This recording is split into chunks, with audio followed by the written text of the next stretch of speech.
Podcast, a platform created to entertain, educate, and evolve the modern-day deer hunter.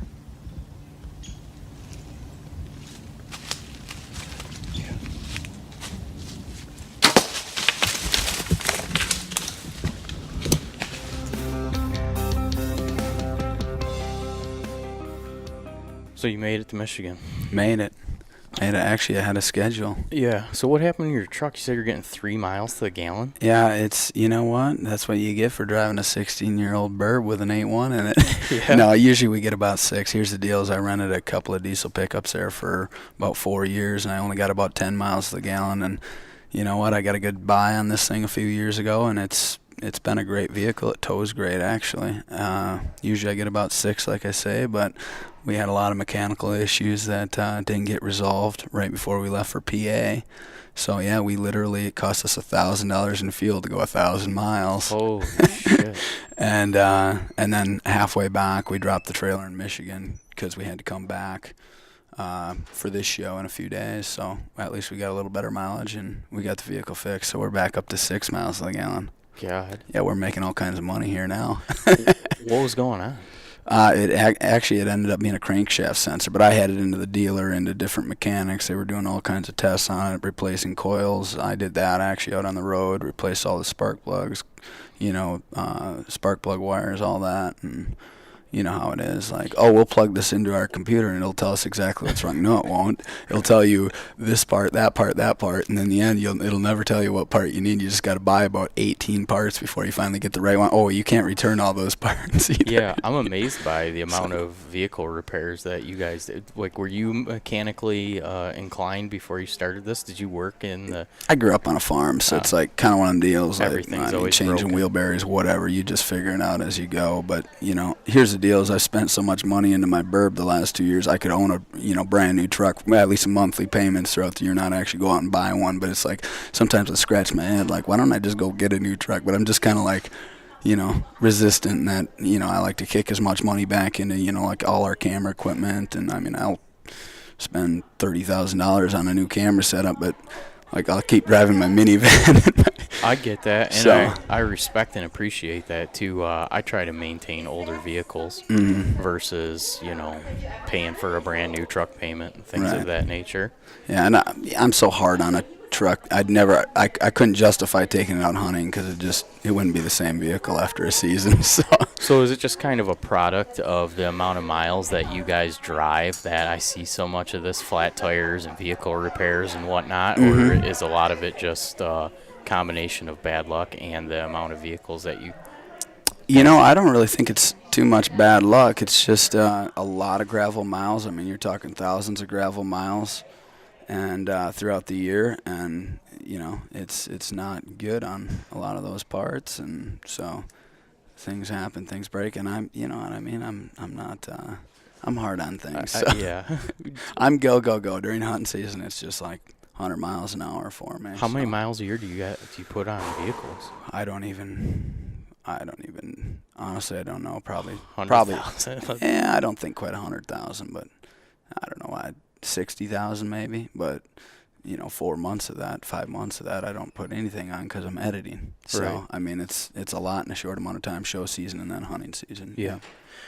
When you started this whole endeavor, Mhm. were you traveling around to hunt before you started filming and taking this on as Whitetail Adrenaline, or was that a product of like, hey, we've been hunting local and doing this, and now we need to start traveling and hunting?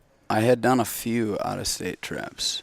I had done a Montana one. That wasn't a public land one. I had some relatives out there. That was mule deer. That was in 2004. And I had went to North Dakota a few times. And let's see. I'd done Iowa and Nebraska once, I think, each, and that was pretty much it. So as far as out-of-state trips, I mean, obviously since then I've done a lot, and I've ate a lot of tags too. How old were you when you started hunting? I was 12. That was the legal age in Wisconsin. I mean, when I was a young boy, I mean, I grew up, hunting was just ingrained in me. Like, I mean, I grew up in Wisconsin. Deer drives was just what you grew up doing as far as on the gun side of things. And, I grew up on a small dairy farm, but I remember, just being a little boy getting up like the morning of gun opener, and my dad's friends and stuff would come around, and it was a smaller, maybe 8-10 guys, but you'd hear all the deer stories. Remember when Charlie fell fell through the ice and he was up to his shoulders in water, and you'd hear all the great stories. And then my dad, he was really good at like driving deer and tracking deer and things like that. So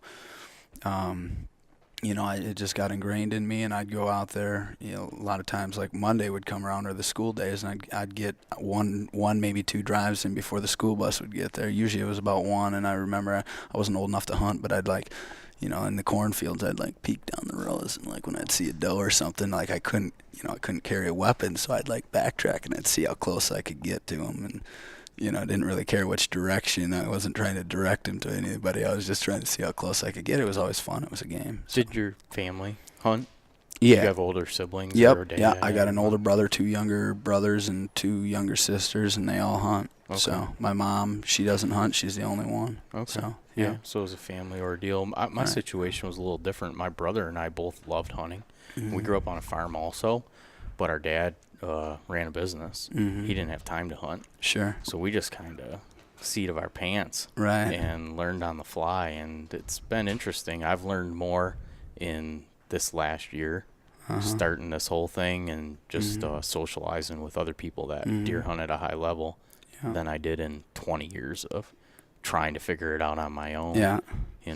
Yeah, anytime you can tap into, several different people, you start to get, different ideas and different things that you see things maybe sometimes from a different perspective that you never saw before, or, you end up finding yourself hunting a different type of terrain or a different, situation than what you've ever encountered. And anytime you can capitalize on, somebody else's, experience, I mean, it's always better to learn from somebody else's failures. A lot of times that's not the way it goes. You usually learn from your own. Right.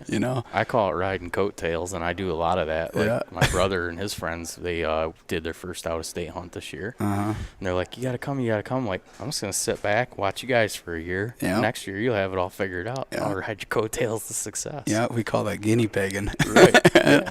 Hey, you know what? That works. It does. So I've done it before. You're in your 10th year of filming? We've done 10 seasons. I didn't actually start the company. This is going to be 10 years from the time we started the company. We filmed the first video. It was just for fun. We went out there and filmed it off the cuff, and we weren't sure whether we were going to actually produce it. When I say we, I'm talking about my cousin Jim and I. We had a great time that fall. But really what jump-started the company is I knew if I ever wanted to start something like this, it was one of those deals where I wanted to keep it fun and everything, and I wanted to just shoot it exactly, film it exactly as it unfolded. And I knew the name. I worked in a furniture factory, night shifts, and I'd come up with the name a couple years before that. I'd wrote down a lot of names. It was the only one I never had to write down, was Whitetail Adrenaline.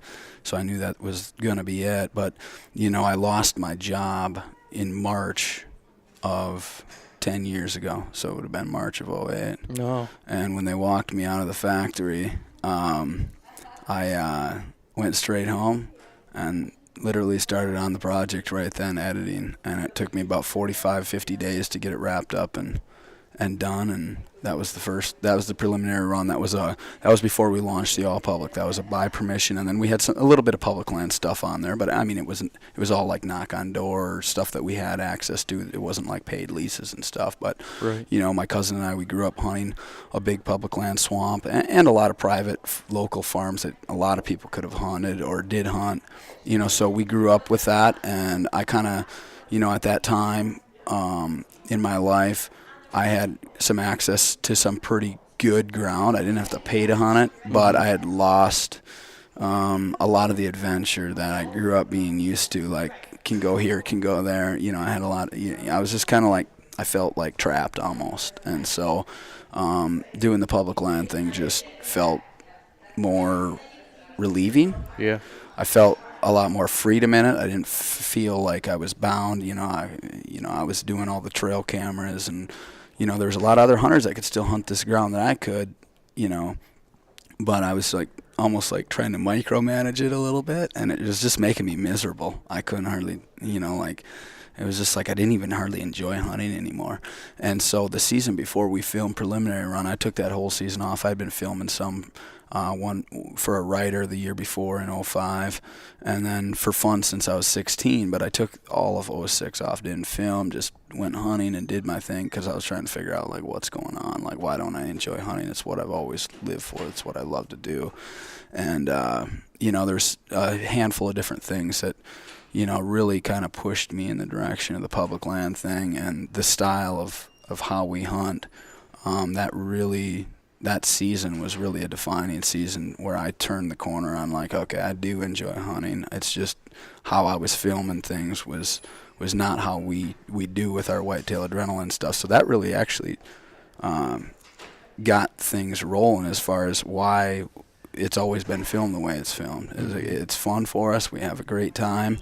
I'm getting rambling here, but No, you're good. That's a little bit about how it started and why it started out the way it did. Well, it's really interesting to me because that's what I was going to ask you is if when you started this, you envisioned it ahead of time being what it is now. I mean, you look back on something, 10 years is a good period, and a lot of times things shift directions.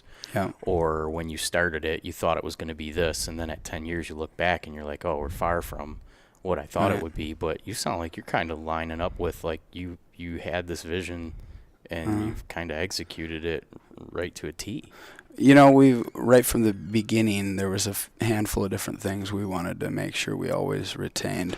A couple of where I feel like I shouldn't say but I've slipped on a little bit, and that was one point that I said is, keeping it fun and having fun. We still have fun, but in order to make those wheels turn with the business, it's stressful. I mean, it's hard enough just killing a public land buck, but then to be out there and get it on video and get it on, filmed on the ground. And I love hunting on the ground. I wouldn't, even if I didn't film, that's how I'd hunt. I don't change any of that for film's sake. I just do what feels right for me as a hunter, which I love chasing deer on the ground. But it's stressful. It's like we got to pretty much to make, my sister, she works for me full time.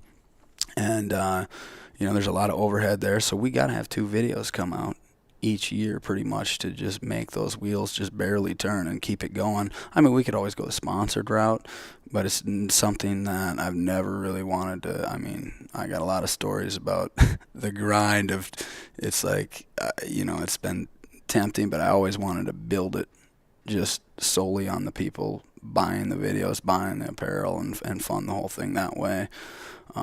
So it's been a long 10 years. Yeah. I find that very fascinating because it's next to impossible for anybody to be able to make that a reality, because it seems like it's almost a science. Everybody that's doing any type of hunting, filming, or anything in the hunting industry, the whole way to monetize is to move products for a company, establish a platform that connects with people that would potentially use those products, which you guys have.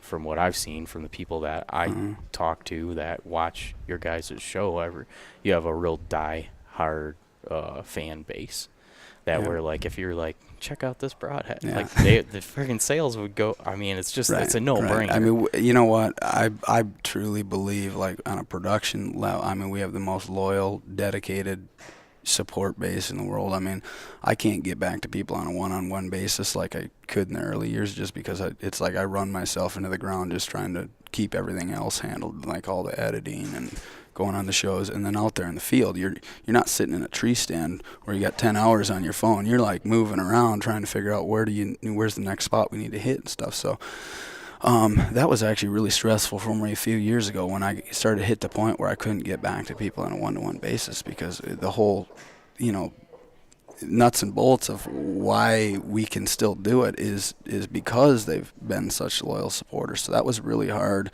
for me to deal with. You know, that was tough, and it still is.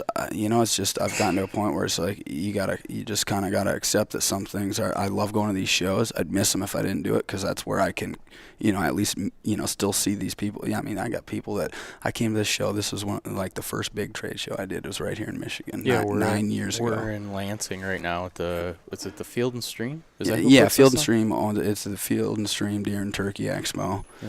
And it was 9 years ago, and there's still people that bought my video 9 years ago that still come to this show that I'll, you know, get to see them and talk to them a little bit and get a few minutes with them, and it's really cool. And I can tell you this, if people didn't, you know, message me or write and comment and say, you know, I love what you guys are doing and I love the fact that you do it this way or that way and all the different things that they love about it, that's a motivation beyond, you know, what money can bring. I mean, it's just an inner feeling of like you're doing something that's worthwhile for other people in some way. You know, there's some other things that we'd like to do in the future. Once I can free up some of my time, you know, I would like to, you know, come out with some just short videos for free on our website and things like that that can kind of give people some pointers if they're going out on a hunt or whatever. You know, it's just at this point I got to get our editing situation under control so I can free up my time to be able to do that because I literally have ran myself just so hard into the ground the last 10 years. I don't even want to talk about it because it blows my mind. It's like I've told people, like, if I knew what I was getting into 10 years ago, I'd never done it. I'm glad I did, but if I'd never start, let's put it this way, I'd never start over. You know, it's been cool and everything. And I mean, and talking about, all, you know, I've gotten to know some different producers, you know, of television shows and stuff, obviously. That's a tough gig in itself. And it is really crazy when I think about, like, 10 years ago, I had people like, there's no way you'll ever make it on the DVD. You know, and it's like, even today, we sell more DVDs every year, you know, really? Than we did. We've never declined in DVD sales. No and shit. That just shows what a, you know, unique type of product. And I think it's really, that's one thing I love about production is you can hand 10,000 clips to an editor for your season, and it's going to come out looking different every time. So it really, because there's tens of thousands of decisions, like a blueprint of a building, you can hand it, and, you know, for the most part, it's going to come out looking somewhat the same. But it's really hard to hand that, so it's really hard to duplicate that type of production. I can see that. You know, just in knowing the little bit of stuff that I know now with what's involved with, like, editing, you know, I love sitting down and having these conversations, but then, you know, you have to sit down and do the editing. For the most part, I enjoy it. But when you're really busy, it's not something you can just blast through. And if you do, you end up with a subpar product. Correct. And after 10 minutes of watching your first video, I was fucking exhausted. I was just thinking about all the work that went into you guys filming that and then the editing and stuff. And I'm just like, granted, it was late at night and I was tired already, but I was just like mentally exhausted just thinking about the amount of work that you guys put in. And if it wasn't a labor of love, there's just no way that you could.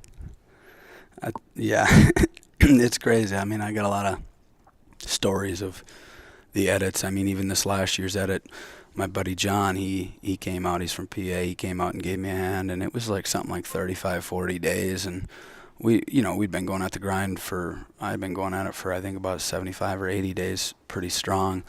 But we were behind schedule, obviously.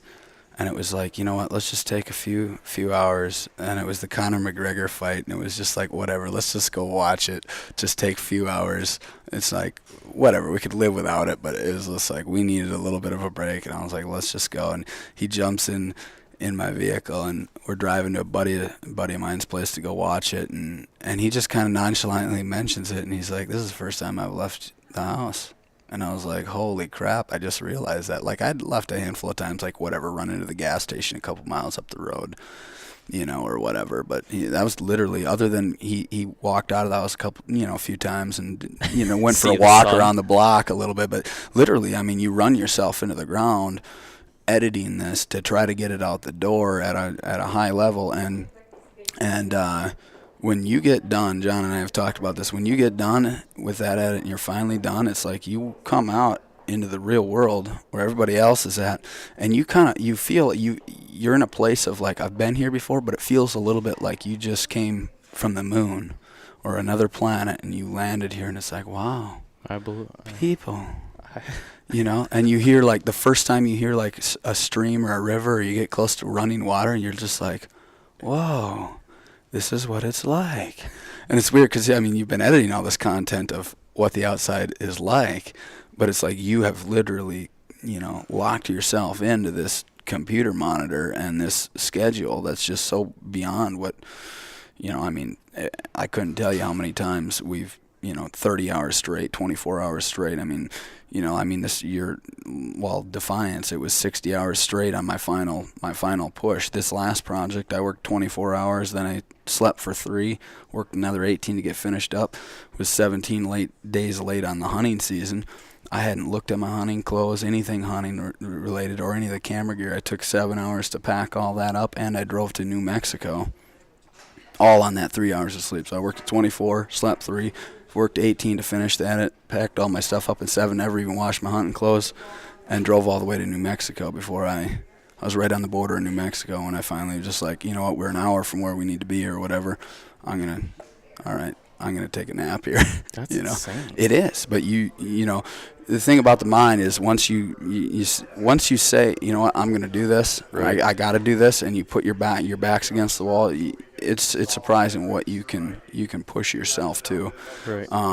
That's what I've learned, and once you've done it, it's easier the next time to do it. The only thing is how long can you do that for? You know what I mean? Right. How many years can you do that kind of? I mean, it's not like you work a 20 and then you take the next day off. That doesn't happen like in that edit world. You know what I mean? It's just like you literally work until you're exhausted, and then you get a little bit of sleep, and then you get up and do it all over again. So it really, you ask yourself so many times, throughout that edit, what am I doing with my life? But then you hear people say like, oh, that was awesome or great or whatever, and that's what keeps you like in it, mentally, like, okay, I am doing this for a good reason.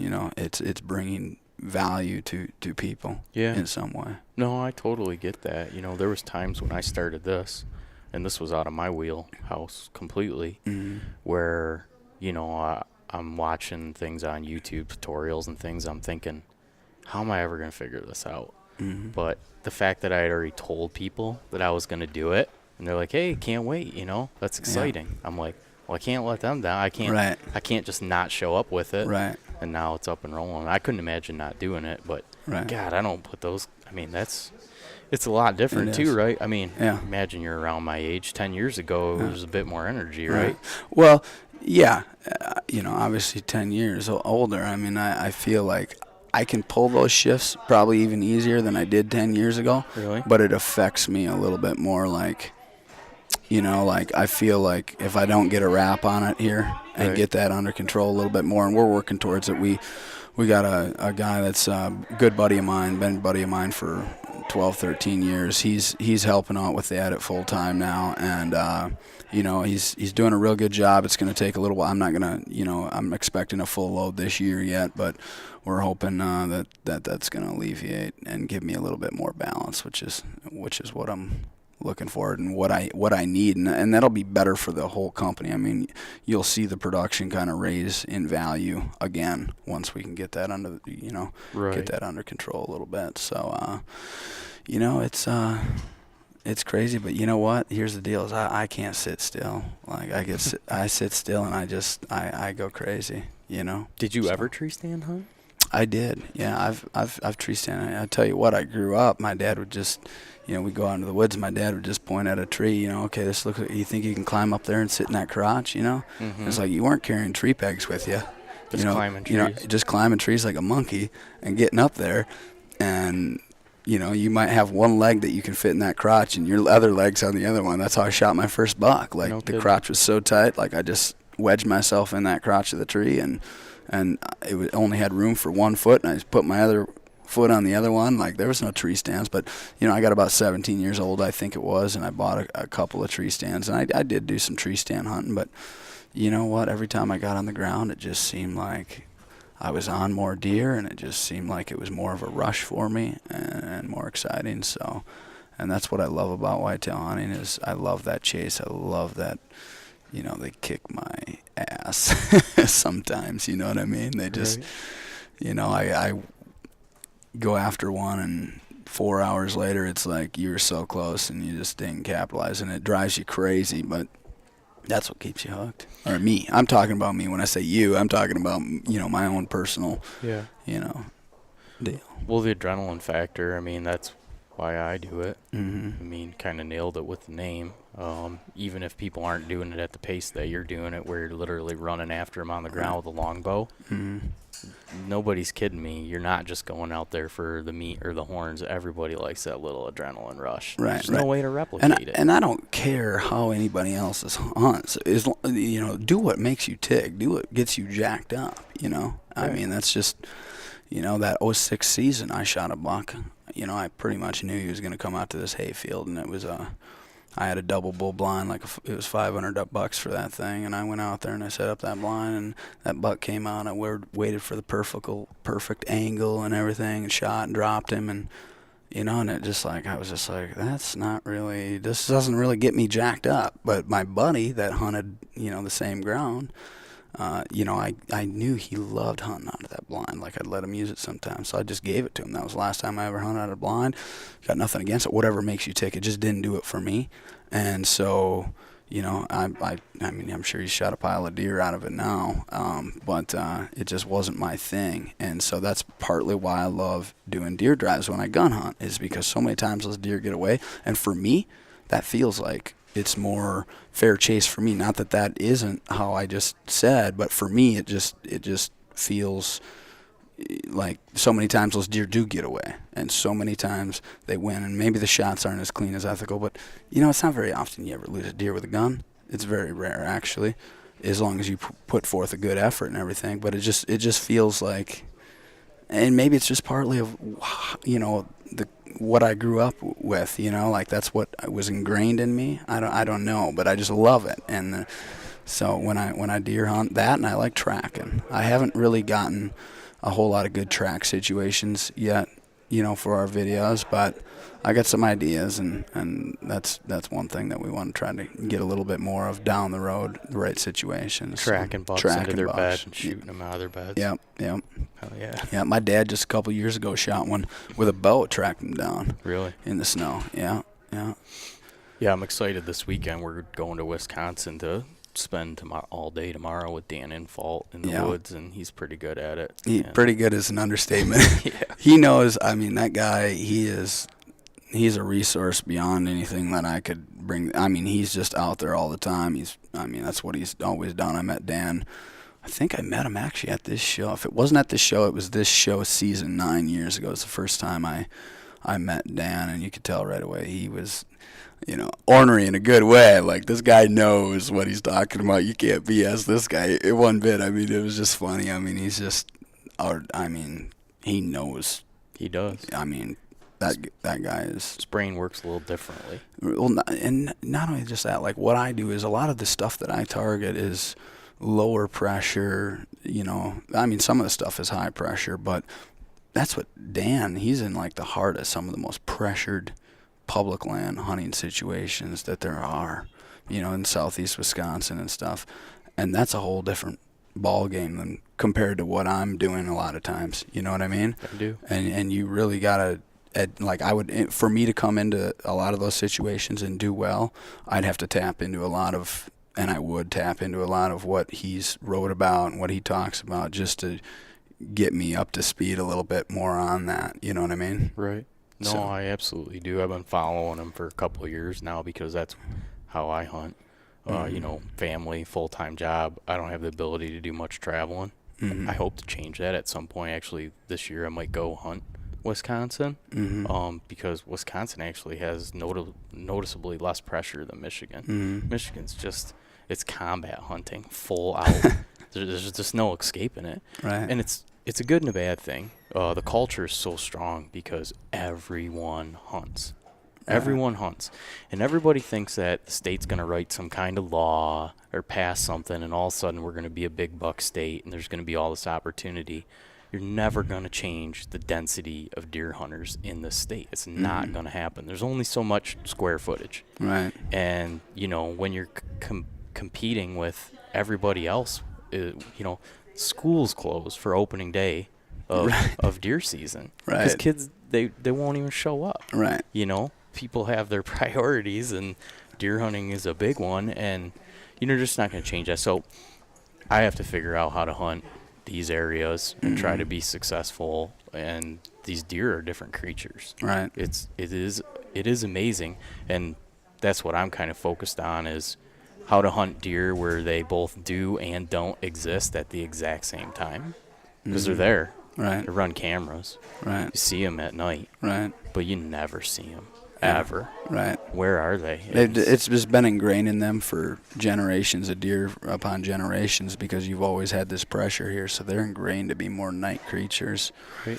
and they're different. They're on a whole nother level compared to a lot of the deer that I'm hunting. I mean, different situations, like when we chase these deer in the Kansas plains. I mean, I mean, there's definitely some struggles that come with that. I mean, you stop your car within half a mile of those deer, and they rely so much on their eyes. They do not tolerate any kind of nonsense at all.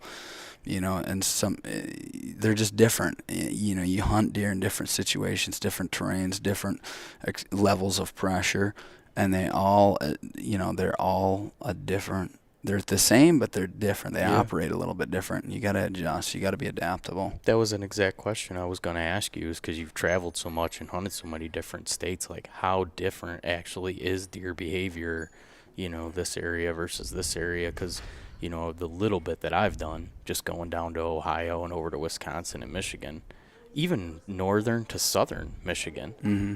because I spend so much time doing it and I pay pretty close attention now, because I'm just really, I'm really invested in it.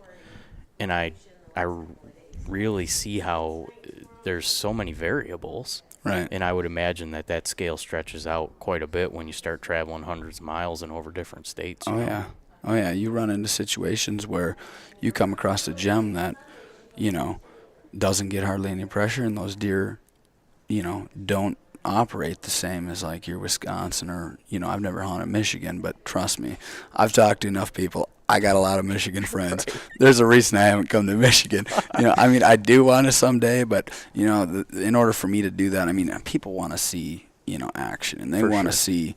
I mean, that's just the bottom line. The toughest hunting there is like your big wood stuff, your high pressure stuff, like northern Wisconsin, northern Michigan, even southern Michigan. Obviously, you got all the pressure down here. You got Pennsylvania, 900 and some thousand hunters out there, in the big woods that they got, and in the northeast part of the country. That's your toughest public land hunter. And it's like, I've had people like, oh yeah, you guys do that, but come into my area, and it's like, no, I got ultimate respect for you, dude. The reason I haven't done it yet is because I need to wrap up and make sure that we have. It's like this year I was planning on doing a northern Wisconsin, gun hunt. I've always wanted to do northern Wisconsin. I would have done a bow hunt there. I had planned about 4 or 5 years ago, but they got slammed so hard with the winter kill that it was, almost pointless. And I don't think I'm probably going to get anything, but I just want to do it to capture and document what the hunters that go through that are dealing, so that they can, to show them respect, as far as like, and all these other people that have never hunted that type of way or in that type of situation. Like, this is the ultimate, like, toughest thing there is to do is those situations, those extreme high pressure and those big woods and everything. So it's like, it's not, the reason I haven't done it is for obvious reasons. I mean, a lot of people like the, you got to have the action. You got to have a certain amount of, well, not necessarily a certain amount of kills. We've never had a high kill number on our videos, but you got to have some, and I, it's like, you've watched our videos. We've spliced into quite a few hunts that don't end with us getting a deer.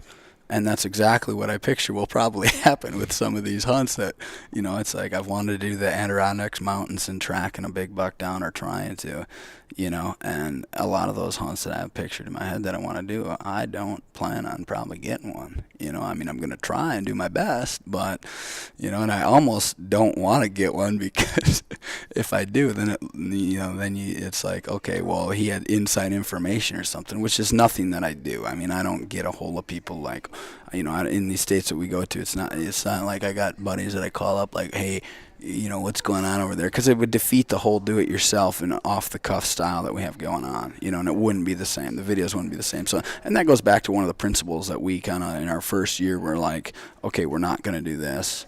We're not going to take on, outside like information, have buddies located in all these different states and places, Right. Running cameras and keeping an eye on these deer and da-da-da-da-da, even if, because that would feel a little bit like, I mean, we've been promoting the public land thing and that's what we're doing, it would feel a little bit like, I've had, I don't know how many times I've had people like, I got this great public land right by me and I'll take you guys in there and I know, how these deer funnel, and I appreciate that offer and everything, but if I did that, I wouldn't enjoy it as much, first off.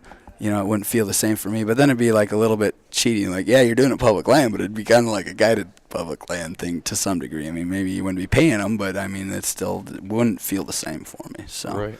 and the videos wouldn't come across the same. Yeah, So, that's crazy because it would be so easy oh yeah, to take a tip. And, yeah, hey, yeah. oh yeah, oh yeah, yeah. But I get that. I mean, if your mentality is that's cutting your ultimate goal short, it's pretty noble of you, really. I mean, especially when you're relying on this as an income. Right, You know what right. I mean? Well, and like I say, the video, I think the viewer would be able to kind of see through that, as Right. far as, like, if that's what we're doing, I mean, they wouldn't feel like it's true to it yourself. Well, I don't have all those connections and everything, so it wouldn't feel the same, you know what I mean? It would kind of be Right. like, it wouldn't be the same. That's Yeah. just all there is to it. Yeah, and we talked about it before we started recording, and they're like at this day and age and the way that information moves, if you were doing something like that, everyone in the entire world would know about it, Right, right. especially after 10 years. Right, right. I mean, there's plenty of people that pick stuff out of my videos, and I try to do the best, in the post production as far as like, landmarks or whatever. But it's crazy some of the things that people Oh, come yeah. up. Did you know that you had this? Did you, And I mean, I just want to let you know. Like, I'm not going to be going there or anything, but I just want to let you know I caught that, and I'm just like, like it's crazy. I mean. Do you have to find new spots every year now? I mean, are people, I mean, I know you've dealt with, people locating where you are and piling in there.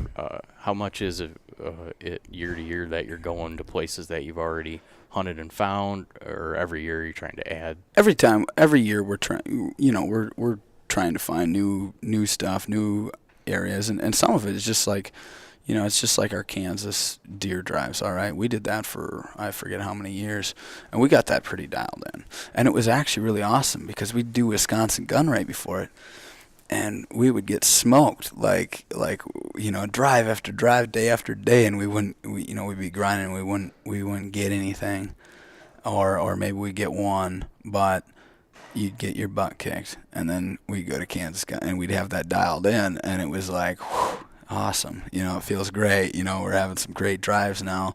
But at the same point, we'd done it enough times to where it wasn't very much of an adventure for us anymore. But if we didn't do Wisconsin before it, it would have totally been just too, like, slam dunk, too easy for us. But because we got our butt kicked so much in Wisconsin, we were ready for it. You know what I mean? It was like, Right. it still felt, it was still a hunt for us, but we eventually, I mean, we had talked about it for a couple 3 years before we decided to just end our traditional Kansas gun hunt area. Basically is we had been talking about it, like it just wasn't quite as much of an adventure for us anymore, and so what, that's fine. I mean, you got to be adaptable, not just because maybe other people will find your area or your locations, but I'll tell you what, deer change from day to day sometimes in a lot of situations. Just going there the next year, I mean, that just everything was right with that particular area to where it was like a gold mine. Like they were going to be in there every year. It was just one of those deals. But a lot of situations aren't like that. And when we go out into the field, we try to keep this mentality of treat each day as its own. Like if it's cold today, get out and get on to the next piece, because there's public land everywhere. You know what I mean? I shouldn't say everywhere, but you basically have, a lot of different opportunities and a lot of different chances. So, if it's cold, if it's not happening, get out of there, pull the plug, and go try to find the next hot spot. And maybe you come back in 2-3 days or a week later, and maybe it's rocking then. Yeah. But the spots go hot and cold all the time, Right. and that's just the way it is. You want to try to pattern deer. I mean, they're patternable to some degree, but let me tell you, if they were extremely patternable, think of how many big bucks we'd all have on our walls. Right. You know what I mean? They're patternable to a certain degree, and especially when you're dealing with a public land deer that's pressured. There's certain little things you can kind of pattern about them, I believe, but you can't predict things at the same level as you could under a highly managed, low pressure, situation. They're just different. They're different creatures. So that's my take on it.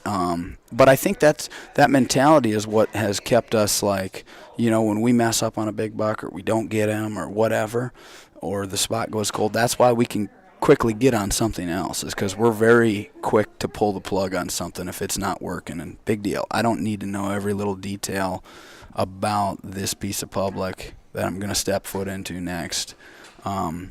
It's a lot different mindset than, and you know what? And there's different. The cool thing about it is I talk to all these different hunters, and I talk to a lot of very successful hunters that do pre-scouting. Like I got a buddy of mine, his name's Dan, not Dan Infold. Obviously, he's great at what he does, but a real good. I don't know if he would want me to share his last name, but he does about 5-6 states a year. His name's Dan, and this guy, he does public, and he also does by permission, just knock on doors. Maybe drop some cheese to some of these guys. But what he does is true do-it-yourself, and he runs cameras and he pre-scouts, and you know what? He does an amazing job at it. He very rarely does a hunt where he doesn't get an opportunity. But one thing that I realized early on, because I was just like, I've seen so many people that do pre-scout in different states and whatever, and they still eat a lot of tags, but he doesn't. One thing that he's really good at is adapting. Like, no matter how much time he's invested in that piece, if he gets there in the fall and it's dead, he pulls out and goes and tries to find the next best thing. And a lot of guys can't do that. The more time they invest in something, the more they feel like they gotta force it to work. Yeah. I know It's just that. like a girlfriend. Right. No, I'm just kidding. I mean, to some degree, or a muscle car. You're working, you're spending all this time fixing up this car or whatever. The more time you invest in anything, the more attached you kind of become of it. And the thing that's hard is to keep your clear vision of like reality when that happens, because your emotions start to get in, and that's one thing that's really hard to control. Is you start to become what we call emotionally attached, and when that happens, it's harder to see things clearer and the big picture of like, is this spot worth it or not?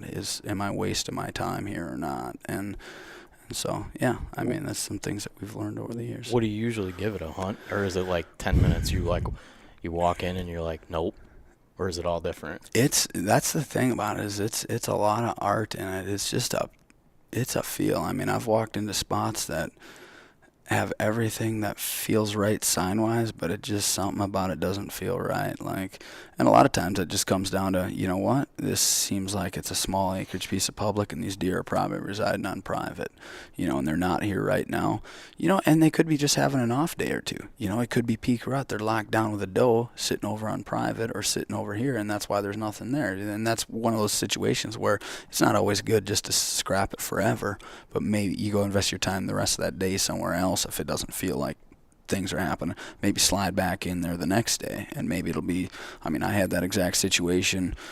I did it accidentally. A lot of what we've done has just been accidental, and then a reflection later on, like, oh, that made perfect sense. Yeah. It's like now during peak lockdown, I'm not afraid to walk right through the woods and cover ground until I bump a buck on a doe, because you know what? They don't go that far. Right. Not in wooded stuff. I mean, 150 to 400 yards max, and they're usually generally in the same direction they went. They don't do all that looping stuff like when they're soloed out during gun season or whatever later after the rut. I mean, they'll do all that looping, and they're in survival mode then. But when they got a doe, that buck's just, he doesn't want her running all over the country, so they usually don't go very far. And you give them a little bit of time to calm down, and just at least now hey, I got a shooter somewhere up here 150 to 400 yards is a shooter.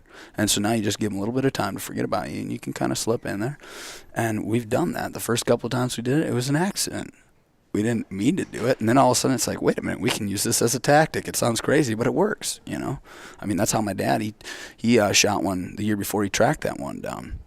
He did that same kind of thing, bumped him, but he had to bump him a couple of times before he finally, got a situation where it worked out for him, Right.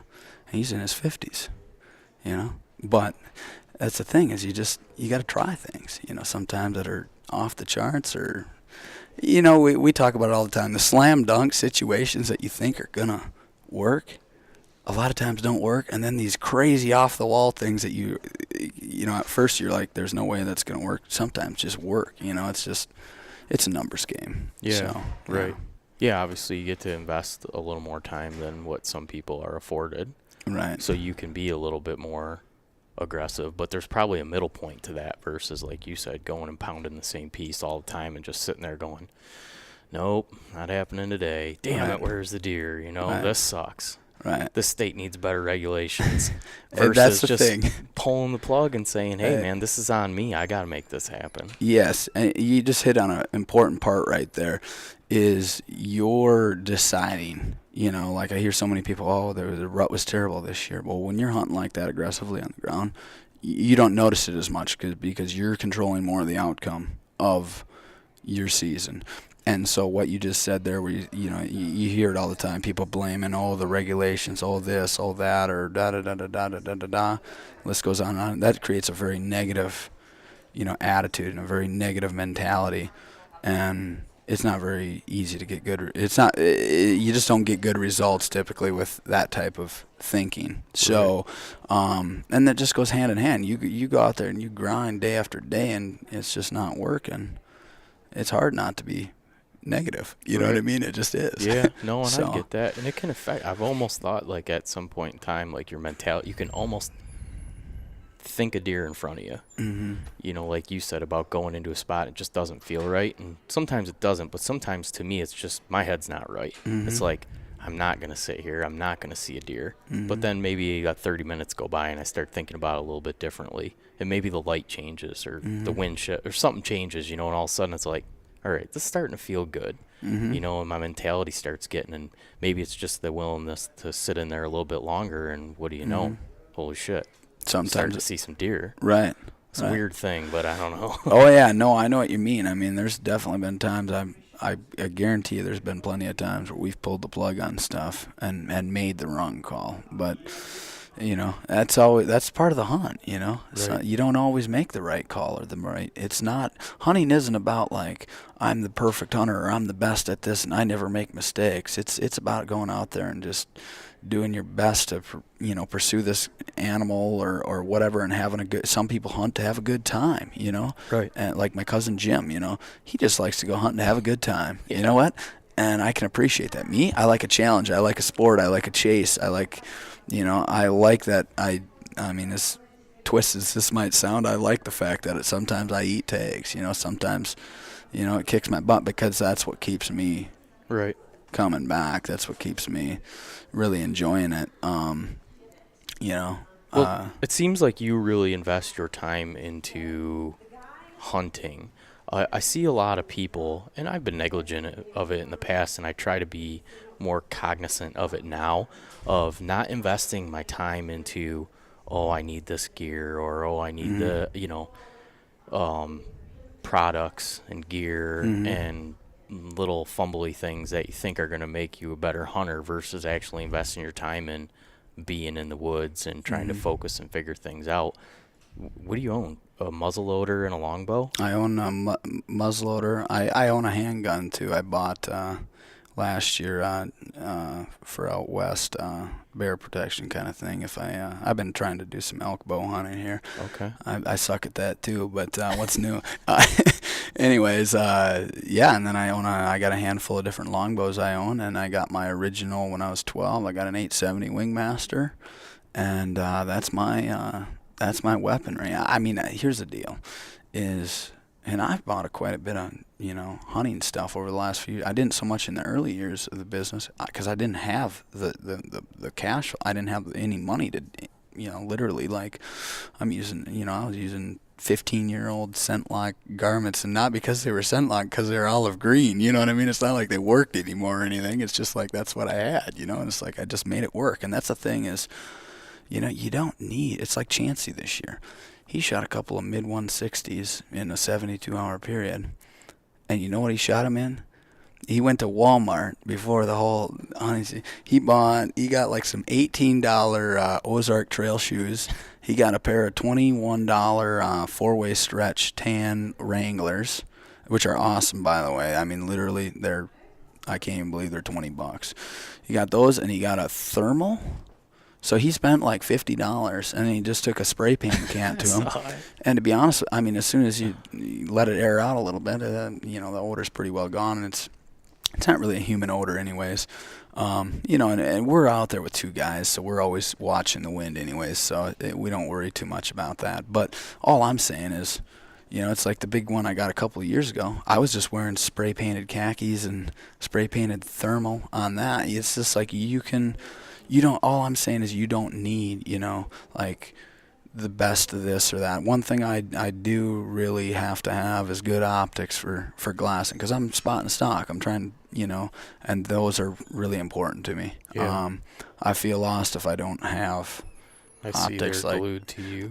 Yeah. I'm like that's where I spend my time a lot is behind optics. So outside of that, man, I mean, I'd way rather make sure I have optics and drive a, crappy minivan or whatever, Taurus or whatever. I mean, you've seen the vehicles we've driven over the years and just made work. It's just, Right. So many people today, they feel like they got to spend $10,000 in gear just to go hunting this year. Right. It's like you don't have to. You can get by, like, Right.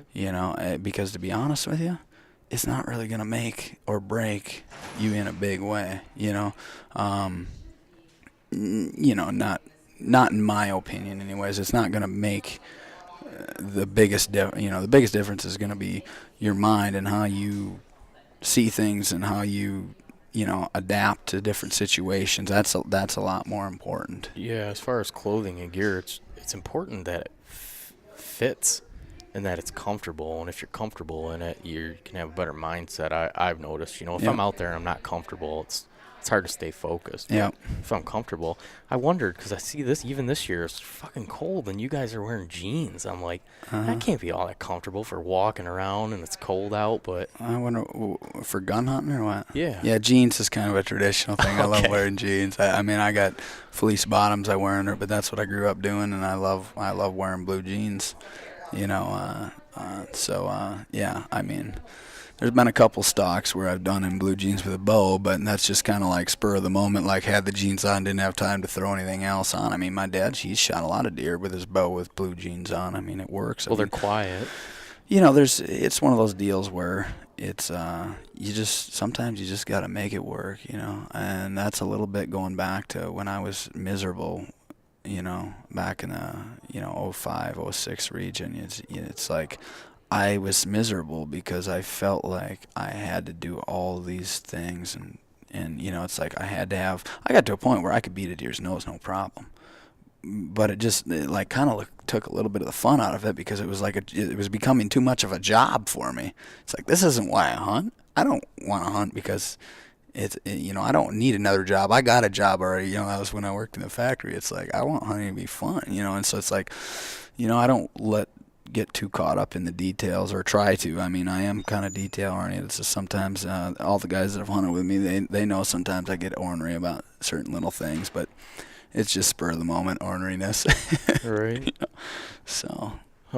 Yeah, the weapons thing I brought up just because I know so many people that are like, I got 50 guns, and they got a different gun for like every blind they go to. It seems like, and I've always only had very minimal, muzzleloader, rifle, shotgun, Yeah. and a bow.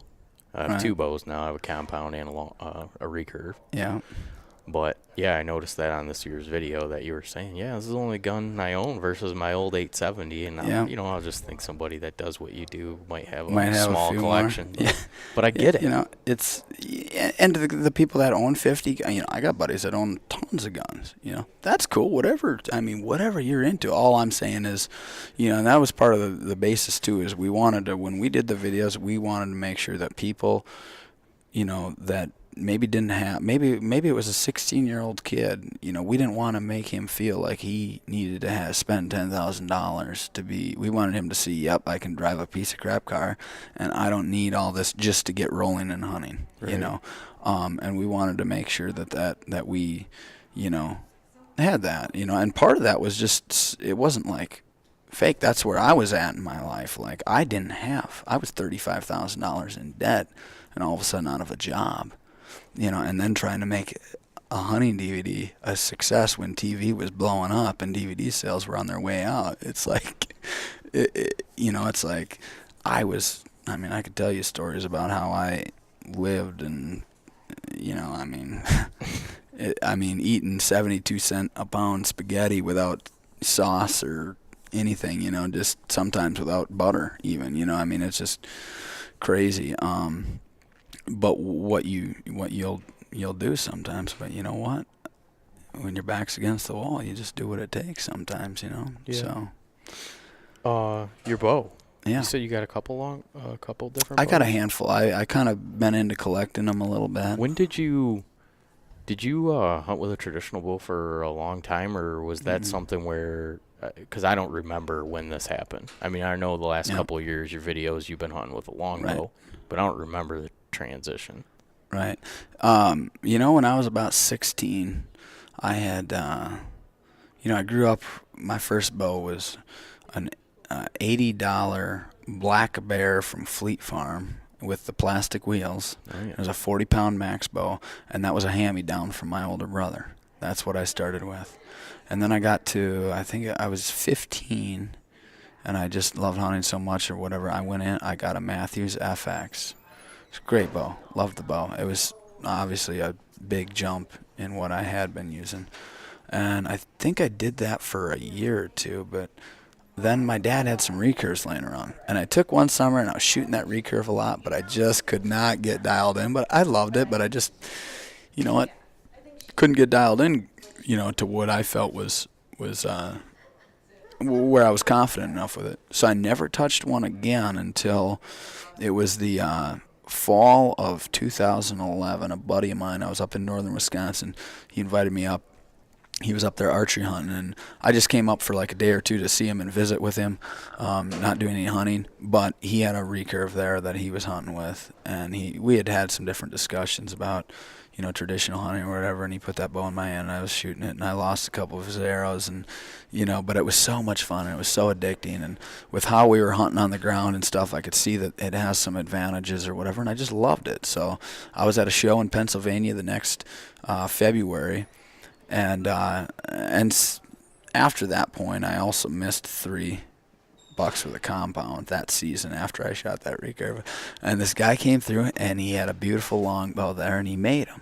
Justin Flores, Outlaw Archery, he makes these longbows. Well, I ended up buying one from him that he made for me, and that's where it all started. So 2012 was the first year, and that's how I've hunted ever since. Haven't hunted with a compound. In fact, I haven't owned a compound since 03 was the last time I bought a compound. Really? Like the first videos all the way up until that point, I just borrowed one of my buddies' compound, because the first year we did our videos, I traded a kid that I kind of got into hunting. He had a youth bow, and I had a Matthews LX, and I traded him his Matthews Mustang for an LX so my sister could have the Mustang, and I had plans of going and buying a new bow that fall, but then we decided to, film this video, and I needed to get some microphones and stuff like that, and that ate up like $1,500. and that I didn't have to go spend on that new bow. So I ended up using Jim's. And I was like, you know what, whatever, this works just fine. So I for all those years in those early videos, I'd just borrow whoever's I shot the best. Whichever bow I shot the best, that's what I used until I bought that longbow. No kidding. Is Yeah. that the bow you've been hunting with that I've seen in the videos for the last couple of years? I've hunted with that one. That's what I shot my first buck with, and then I've gotten some other ones too. Okay. Dave Dwyer, he lives just up the road from me. He makes some great bows too. And that's what I've been hunting with. I mean, he's got this Endeavor model, and it just fits me and my high-strung personality, and it's a fast longbow. You know, I shoot a 660 grain arrow, and it chronos right around 200 feet per second, Really? like 198. I mean, What's the right draw now, weight on that bow? it's 72 pounds on that one, and You're then I got shooting a a 65. 72? I snap shoot. I don't draw and hold, which I'm trying to work on that, but I blew my shoulder out last May, drawing and holding, like just not shooting, just drawing and holding. I'm trying to develop Okay. that because I've become such a snap shooter, and I love it, and it's great in a lot of situations, but there's sometimes where I need to just like Yeah. slow it down a little bit, just calm, you know what I mean? Well, that So, makes sense to me now in seeing the way that you shot a couple deer this year, that your Mhm. bow is 72 pounds, because Mhm. I shoot a 40-pound bow, Mhm. and I don't snap shoot. I take Mhm. a long time anchor in and keep pulling, keep pulling, and Mhm. keep pulling. Yeah. And that's what it takes for a 40-pound bow. I shoot a 600 grain arrow too. Which is great. Right. Yeah. Yeah, but 72 pounds, Yeah. man. Yeah. That's the bow you killed the big deer with It last is. year? Yeah. God. Yeah.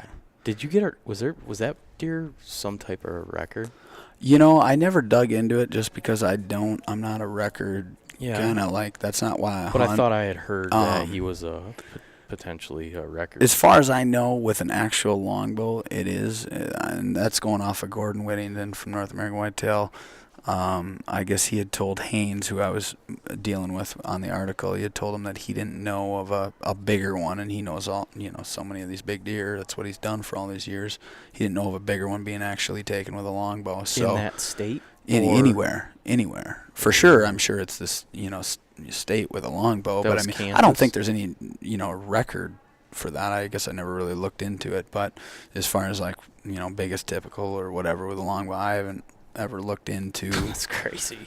It is, but I mean, here's the deal: it's just I was very blessed and very fortunate. There's so many situations. I loved the way that story unfolded, and the reason I loved it so much is because there were so many things that were out of my control that had to go right. It's just like, I mean, if I would have smoked that deer on the first shot, I can't say that, I mean, yeah, I kind of would have like probably strutted a little bit more, like, oh yeah, I got, I don't want to say like that, but you know what I mean? Like, I've never wanted to like let this business or what I do like get to my head. You know Yeah. what I mean? And so I think the beauty of that whole deal is it came together, but it took me down a road of like, I know that without all those landowners letting me search their ground, and without that buck running out in front of that one landowner's truck, we'd have never gotten permission to search all that ground. And without this guy that we ran into at the gas station, I don't know if we'd ever actually went and talked to this guy,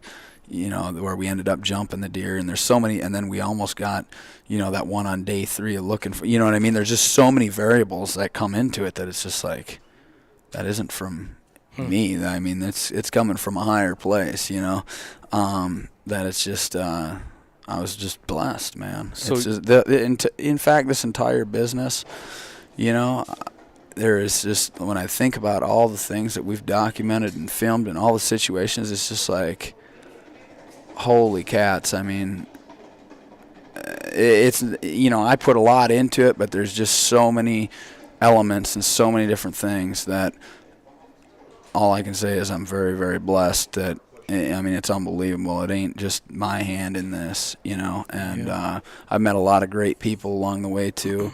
I mean, I got a long list there. John Adams, he's given the shirt off his back to help me out filming and editing, and we got Chancey. Chancey's like the most positive person I've ever met in my life. I mean, that guy, he can be negative and he's still positive. He's got like a negative positive energy, about him. When he is like a situation, deer gets on private or whatever, he can be negative about it, but he's still like positive at the same time. It's like this weird combo, and it's awesome being around him. Obviously Shay and I, we hunted together for quite a few years, and he's one of the best hunters, if not the best that I've ever hunted with. We did some crazy things, some crazy hunts together, and obviously Jim, he's been great to have as an entertaining personality. And then, some of the stuff behind the scenes, you see, like my sister, you don't ever see that. I mean, she works for me full time, but she's the one that's, doing all these personalized hand notes and getting everybody's orders out, and It's a big just deal. taking, it is. It's like she's got her hands full, especially in the, later 6 months of the year. I mean, she's just like, Yeah. give me a break here. You know what I mean?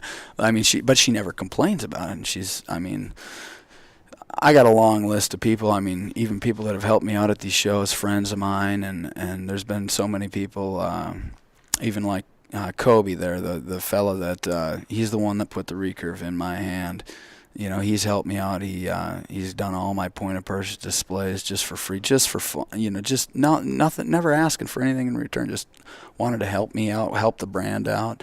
And so yeah, it's been a long 10 years, but I've been very blessed. I can understand all that. There's a big deal to me when I got the first video. I picked the first few up off shelves, Mm-hmm. But when I actually ordered my first one, and it came with that postcard, and it was like Mm-hmm. actually signed, it said thank you. That Yeah. to me is a big deal. Yeah. Like, I don't know, man. It's Mm-hmm. that hits me in a spot where it's just like, all right, I'm in, I'm hooked. Like, Yeah. I like that shit so Yeah. much. Yeah, and I used to do all those orders, and I started out doing those, and then when Danae, I got so busy trying to handle everything that she took that over. So I'm not there to sign them like I used to be able to. When the new videos come out, not this year because I was out on the road because they had such a late release, but I'll get in there and try to do as many of them as I can on my end. But yeah, you don't see that anymore, and it was kind of like a way that we wanted to show, like, hey, we appreciate you guys,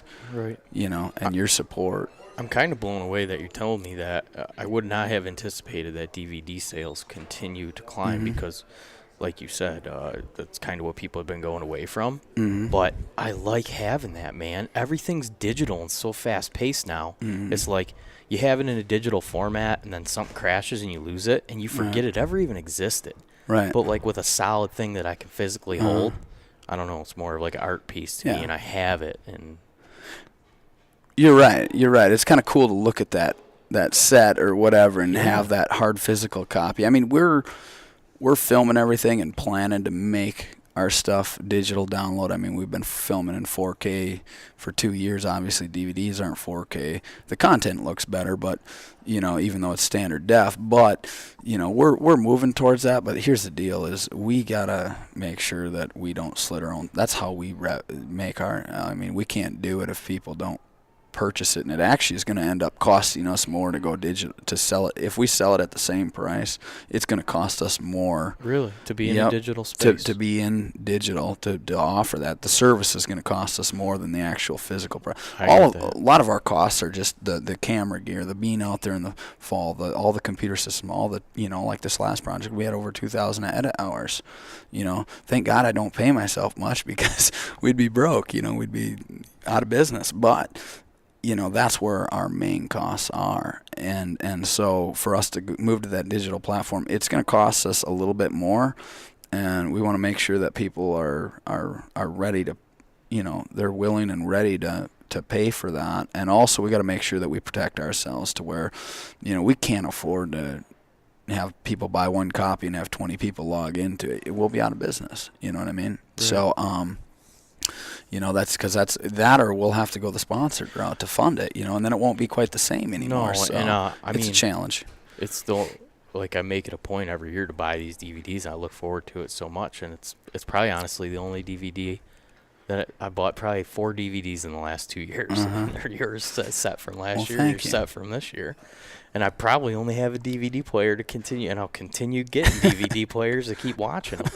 But I know 20 years from now, when my boy's grown up, we're going to be able to watch these. Mm-hmm. All this stuff that exists in a digital space is going to be gone. Mm-hmm. I mean, who's going to hold on to it? Like I said, your computer crashes and you lose it. You forget it ever even existed at the pace of life moves now. Right. But when these things sit up on, my bookcase with Mm-hmm. my bow and my hunting stuff and my Whitetail Adrenaline videos are there, Yeah. dude, I'll have them for forever. Right. Unless some bastard steals them. Hopefully that don't happen. Get Dude, a hold of me if they do. It's a tough deal. People are like, oh, let me borrow that. It's like, hey, maybe not. Oh, I hear that a lot. I borrow these to my buddies and they don't give them back, and Right. So I do hear that quite a lot. So Well, I know that you probably got to get back to reality, and you got a busy day ahead of you. There's a couple things I want to touch Yeah. on before we go. It's kind of a running thing on this show, Mm-hmm. and I laughed last night when you guys encountered a couple problems with a CVA muzzleloader. okay, yeah. And did a CVA muzzleloader cost you guys a real nice buck? The one, but actually we didn't have a camera on that guy. So I was, that's one of the times where I was like okay with it. Like I felt bad for Joe, but yeah, I didn't have a camera on it. I wish I would have, but yeah, his hammer wouldn't pull back, and that's a common flaw with a CVA. Is we had it again happen this last year, and he got a new one, and it happened to him again, not on a buck. He just happened to notice it. And so I gave him my 13-year-old Thompson Center, the trusty, American-made gun. Yeah, I love that gun. It's just, back then, they were built a lot better, a lot higher quality products, and I've never had that gun fail on me. I mean, it's always worked mechanically. It's been so bulletproof and solid, and I don't know how they are today, but yeah, we had a couple issues there. Well, it's just, I only bring it up because people that listen to the show weekly, it's been a little bit of an entertaining segment. It's even got named 50 Shades of CVA because one of our good friends that I hunt with, he spent the money to buy a nice CVA a couple years back, and he bought the premium package, and they said lifetime warranty and this whole deal, and he really liked the gun, and he was hard up for money when he did this. Yeah. So it was a tough investment for him, but for the first couple of years, he really loved it. And coming into this season, now the gun's 3 years old, he goes get it sighted in. He has some problems with it, problems with the hammer. And so he contacts CVA, and he pretty much gets the runaround. Right. And so finally, after all this, they say, we'll send the gun back. So he sends the gun back. They lie to him about when he receives it because you have tracking information now. Right. And they told them originally it'd be a 6-week process, and now it's over 3 months, and they almost pretty much just stopped responding to him. He hasn't even got his gun back. Yeah, it's stuff like that irritates me. I mean, for a long time, and I'm not here to talk, bad, but for a long time, I haven't been a big fan of their products just because, and not just theirs, but I mean, when companies put out a product, like, I expect it to be, as a hunter, like, I don't care about your lifetime guarantee because that doesn't do me any good when I'm drawing down on a buck. Right. Like, the gun don't break. I don't care if you're going to fix it. Like, it better work, you know what I mean? Or there better be a good reason why it doesn't work. Yeah. Not just because, our engineers didn't do a good job designing it, We joke about it, me and John do all the time because we're both very detailed and analytical, and we see products all the time that we're just like, how could you even call yourself an engineer and do it this way? Like, it just makes no sense. It's like we joke all the time about how we should just start a company called, something consulting, engineer consulters or whatever, and we'll just come in and, you want us to look at your product and test it and tell you where everything on it's just junk, we will. Right. And you know what? If you don't like it, fine, but you're going to have an inferior product. You know what I mean? Like, because we see it all the time with different products that just, they're so cheap or they're not engineered right and they fail. Right. And not just in hunting. We're both film guys, so we see it with camera equipment and stuff too, so. Right. But yeah, it's a little bit irritating, especially when you see it being a repeat problem. Yeah, and I didn't ever want it to come across to people like I'm pigeon-toeing these guys, and I want to make sure that everybody know. But I feel like a lot of times I just want to be honest with people. Right. If there's sub-inferior products, right. people should know before right. they invest their hard-earned money. Right. And we ran into this scenario a couple months back, and it's been a running thing, and we figured, hey, you know what? We have this platform. Let's let people know that. Right. Maybe it's worth spending the extra $200 to get an American-made gun Right. when the thing lasts. I mean, I have a first generation Night inline muzzleloader. It's 20 years old. I've never had a problem with it. And people will say Nights are too expensive. I don't know, man. It didn't fail on me after 3 years. Right, you can't. Hey, you can't go wrong with that if it don't fail, you know. And here's the thing: CVA, they have a great barrel, phenomenal barrel on them, you know, and they got some good areas too. So I'm not.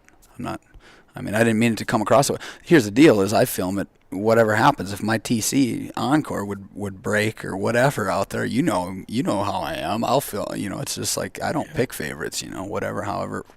Fault goes down, it goes down. You know what I mean? For sure. And even if it's a fault of your own, right? I mean, right, absolutely. We were talking earlier, and we'll kind of parlay into the last thing I really wanted to talk about, because we could have done an entire podcast just on this topic at all. But anybody that has seen your film from this year will know exactly what I'm talking about. Anybody that hasn't, to get the detailed story, you're really going to have to watch it. 'Cause right. A crazy series of events unfolded, where you found yourself in a bit of a pickle. And you know, I found it real interesting because I use Onyx maps, and I think everybody nowadays, it's almost like the deer hunting Bible of where you can and can't hunt right now. It's Correct. like, well, hey, I'm here, you know.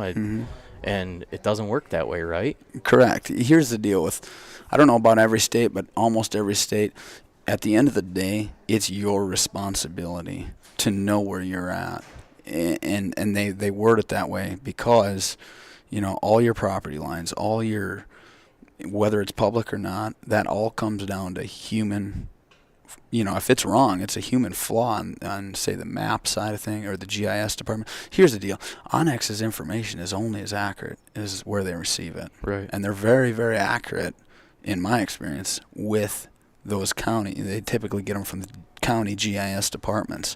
So if they've got a flaw on their end, they're sitting out in, you know, Missoula, Montana, I believe is where Onyx is out of. They're sitting out in Missoula, Montana. How are they going to know that this is any differently than what that county is telling them? Right. So, you know, what I found, you know, at first I was just like, well, you know, Onyx, blah, blah, you know, like I was, you know, a little bit. But after both of those situations, and I've figured out, you know, I didn't really have an explanation for the longest time on the Minnesota situation. You know, but near the end of the actual edit production, I figured out why they had it. And it came down to the GIS department had a flaw in their system to where it's like when you highlighted the state trail, it would highlight one or more bordering properties and group it together as one property. And that's how Onyx got it wrong. And it wasn't their fault because the GIS department, it wasn't supposed to group like that. Is identify one parcel, you click on the state trail, and it grab one or more bordering properties. So that's where they, you know, got it wrong. But it really wasn't like I still use Onyx. It's just as much. I don't have any salty feelings towards them. What they're doing the best they can.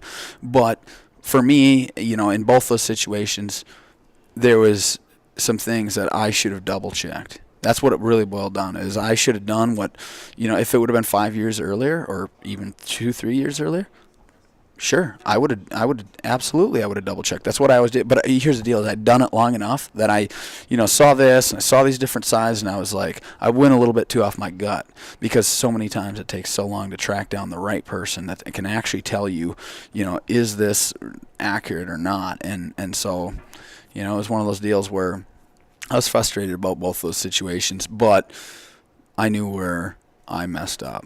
So. Well, I think it was, I mean, I would just think that 99% of people that were doing any type of production hunting thing would just be like, yeah, we're going to cut all this out. And that's not what you guys did. You're No. like, yeah, we're going to run all this. Right. And I was just like, I'm sitting there, I'm just like captivated by it. I was like, wow, this, and I've been in situations and I can see exactly how this shit happens, you know. And Right. I thought it was a good that you did it, because I bet you save a lot of people potentially. I mean, hopefully. I look at Onyx and I trust it, and I hunt a lot of state forest that's real broken up. Right. And there might be public, private.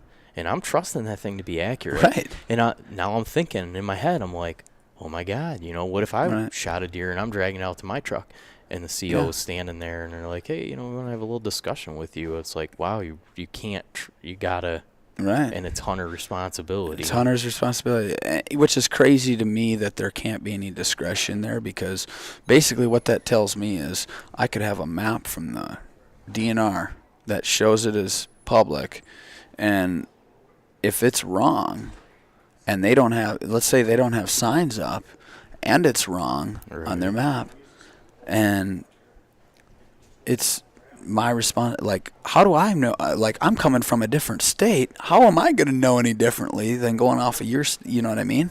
Like, I mean, that's the way it's worded, and that's the way, I mean, I get why they keep it that way, but, you know, you go out, you know, in a lot of these states, I mean, in Wisconsin alone, there's over 1 million acres of land that's open for public hunting, and there's no signs up anywhere on it, you know? And a lot of these states have different opportunities like that. And then, you know, part of the deal is, you know, I had a warden, it was either earlier that fall, or the fall before, but he had told me that that's what they use is Onyx. You know, when it comes down to writing citations, that's what they go off of. That's what they use. And I had another buddy that told me that a different warden in another state had told him the same thing.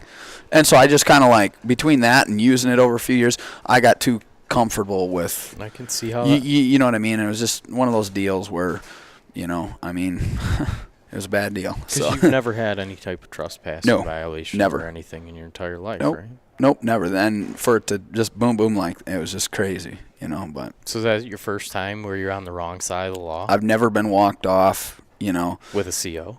Well, not only that, I've never had somebody, like, come out and, like, hey, you know, and then, you know, like, you can't hunt here. It's not, I've never had that happen. Right. So I've never had that happen, let alone, like, you know, now COs and stuff are involved, and it's like, okay, well, this is why I'm here, and, you know, and, you know, like, it was, I'll tell you what, people seen what I went through, you know, trying to find that big deer the year before that I hit, and those 4 days, that was, like, I thought that was stressful, and, like, that was a low point in hunting for me.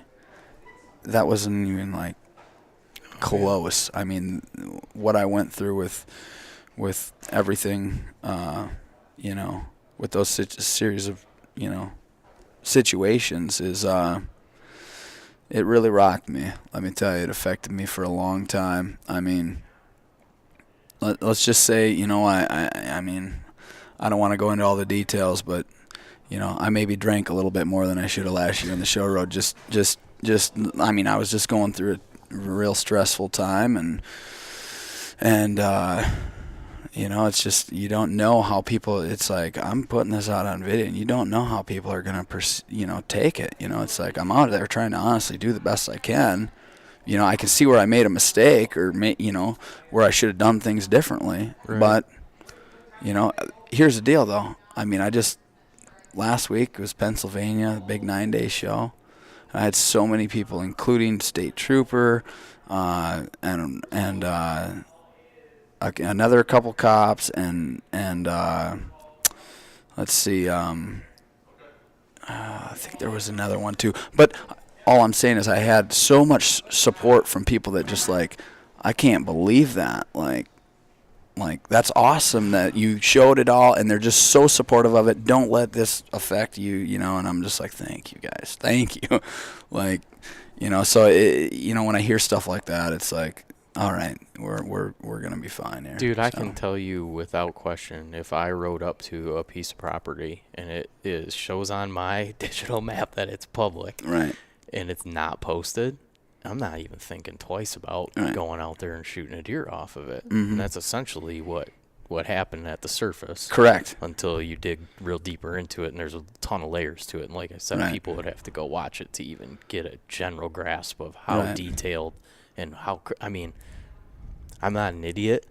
I'm not a rocket scientist, but I was struggling. I'm like pausing the little segments where you have all the, you know, I gotta read this. And some of it went fast, but I didn't want to drag it out too long. No, I think you nailed it perfectly, because I was never in a situation where I was like, all right, come on, let's get out with the deer hunt. And I was like, this is crazy. Right. And the fact that, you know, I would have never thought that, you know, somebody would publish all of that. And it's nuts. It was crazy, man. It was, like I say, it was the most stressful thing I've ever dealt with in hunting. Like, just, and that's before we realized, like, hey, we might lose our hunting license over this. That's before that. Like, I mean, the most stressful part of it was before that, I mean, just the fact that it's like, wow, like, how could this happen and then happen again? And they were both like, obviously if Minnesota would have checked out through my brother's text, Nebraska would have never happened. It was just the timing of it. Like, if you go back and timestamp,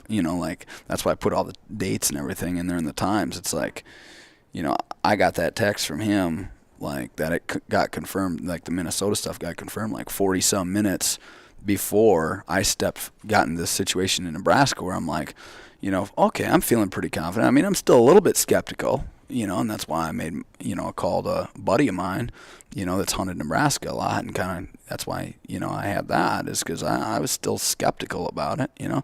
And I didn't even, the crazy thing is about it is I didn't realize that all that was recorded until I started cutting footage, because I'm just, I mean, we're filming stuff all the time or whatever, and sometimes Mike's filming, and we film so much, I don't remember what's recorded or not recorded. So when I came across all that, I was like, thank God you're recording, Mike. I'm glad you got all this, Yeah. So Yeah. it all worked out. So That's crazy. yeah. Yeah, I told you that, I got myself in a situation. Mm-hmm. I was living in Illinois. Mm-hmm. I was an Illinois resident. I'd lived there for already a year. Mm-hmm. But I maintained Michigan plates on my car because my parents owned a business and they had fleet insurance. Uh-huh. So my vehicle was registered and plated in Michigan. Uh-huh. There's a section of public that had a front parking lot that everybody walked in on.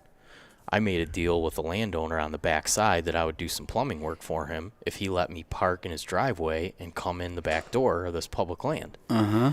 Well, a cop rolls by and sees my car with Michigan plates kind of pulled off into like the corn on the back side of this public, and so I think he thinks that I'm sneaking around. Right. And I come in from a morning hunt and I'm walking up and I see a police car sitting there. I'm thinking, what the heck? And he's like, hey, just sit tight. The CO's on his way over. He wants to talk to you. I'm like, all right, start putting my stuff away. I'm got my Illinois license. I'm a resident here. I'm fully legal. That guy gets up and dude, he just starts busting my ass so hard. He's like, I know what you're doing. You're going to jail, this and that. And they accused me of not being a Illinois resident, so that I could avoid the $500 out-of-state fees. They Yeah. assumed that I was driving over from Michigan buying Illinois tags, Yeah. and without caring about any of my evidence basically or anything. Took my bow, took me to jail.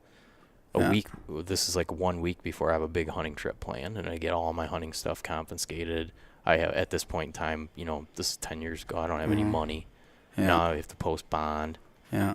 Dude, I was just like, this is devastating. This sucks. Like, this is taking the fun out of it. Oh yeah. Track down attorneys and all that, and have money for attorneys. I literally went to court by myself and just threw all my evidence straight on the judge. Just like, this isn't how this isn't how you deal with this. I'm like, hey man, I don't know how you deal with it, but I'm wrongfully accused.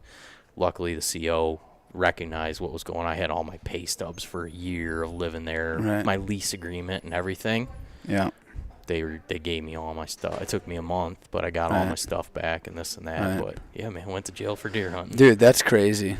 And that's where it's just like, it's just so bizarre to me. It's like, okay, let me get my paperwork and show you everything. You know what I mean? It's like, I had, a long time ago, I was doing this property preservation stuff, and I mean, we'd go into these bank forfeited properties. We'd have to change out locks or something. One time I had a cop sneak up behind me, fully drawn on me. And I seen him in the reflection, and I was just having a day where I just didn't give it. There was two cops, and one was fully drawn. I could see him in the reflection. I'm like drilling this door lock. They think I'm breaking into this place, I can see him back there, and gun drawn. So I'm like totally like calm, but I'm just like, I don't give a shit right now, and I'm just like drilling it, and all of a sudden he, hands up or whatever, and I just kind of like calmly like, all right guys, the paperwork's out there. I'm here to change the locks, and it was just like. It's just crazy, like, sometimes. But you know what? They don't know what they're getting into They sometimes, too. don't. But, that sounds a little bit crazy that they just, jumped right to that. Like, wouldn't even, I mean, that's just poor judgment on their I think it part, was a particular personality, Right, and maybe yeah, he wasn't having the best day, right. but it sucked on my end, man. Yeah, yeah, And so sometimes some things are unavoidable. But yeah, right, the whole moral of the story is you just gotta cross your T's, dot your I's, and right. know that at the end of the day, man, you're responsible for the entire ordeal. Right. Yeah, and you just got to take it one day at a time and do the best you can, Well, the video production from this year was amazing, and I can't wait to see next year's because you had a different cameraman this year, didn't you? John helped out. He helped out a lot. Thank God. And then a buddy of mine, Matt, I met Matt through John, but Matt Ziniel, he helped out quite a bit too. And it was great having both those guys out giving a hand. It really, really, really Yeah, relieved I me. had heard that he'd done some pretty high level filming, right? Yep, yep. Both John and Matt they've filmed quite a deal of high level stuff. That's awesome. Matt, he's been filming Shockey for about 4 years, and John's helped out, on one or a couple shoots with Shockey, and he's worked for Eastman's for a few years, and Okay. a few years ago he did anyways, and he's done some outside of the hunting industry. John's also done some other productions. Man, I can't wait. Yeah, it's I mean, they're very talented what they do. So hopefully we in the edit room can make it all come together. Are you doing that right? I mean, I know you're traveling to shows right now, but Yeah. do you have like a date where you're like, "Hey, we're going to sit down now and we're just going to," or are you I already don't get starting? started till the shows are done, which is in April. So I haven't gotten started before that date for quite a few years, and so that's got a big reason for the late releases, later than we'd like, anyways. So. Like I say, it's probably going to take a year before we really get cranking on the production side, post-production side, and get that bottleneck kind of handled. But, Andy there, he's helped me out full time now, and he's doing everything. It's great because he didn't have any prior experience other than with me yet a little bit, and so it's really easy for me to mold him into exactly what I'm looking for, which is it's working. But when you're handling a project of that size, and taking on, I mean, we use one of the most advanced editing softwares. I mean, that's what almost all the movies are cut on, is Avid Media Composer. That's what we use, but it takes a little while to get used to it. I mean, it relies heavily on muscle memory and all the different keys. And once you got it down, I mean, you can fly. But Yeah. you need that if you're gonna, handle as much content as what Right. we handle. So Yeah. yeah, That's awesome. Last thing before we wrap Yeah. this up, for a guy that is gonna go hunt public land, maybe he's never hunted public land, or maybe he wants to spread his wings a little bit and go check out some new stuff. If I was gonna tell you right now, hey, you got to go to northern Michigan, the middle of the fall. Mm-hmm. You get 4 days. You got to kill a deer over 130 inches, or you never get to hunt again. What's your first step to when you get like, where do you start?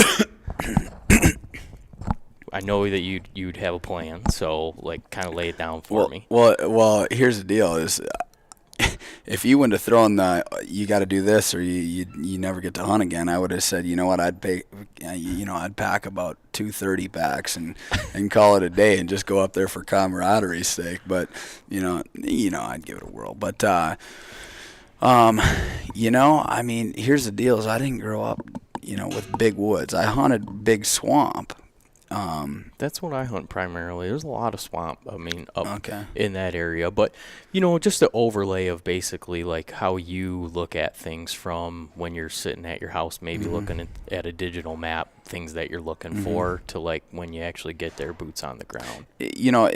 In swamps, I mean, if I was looking at like swampy type terrain, what we found, and I'd go off of what I found when I was younger, is I'd find little tiny islands and it doesn't have to be a very big island sometimes. I mean, it could be literally the size of a car, sometimes just a high spot that gets them out of the water a little bit. I'd be looking at all those different points. But depending on, like let's just say that it was early November rut, because I'm so much of like I love spotting and stalking, and I find like I can cover ground and you get decent results. I'd be looking for if there's any of this in that area, I'd be looking for a little bit more open wooded.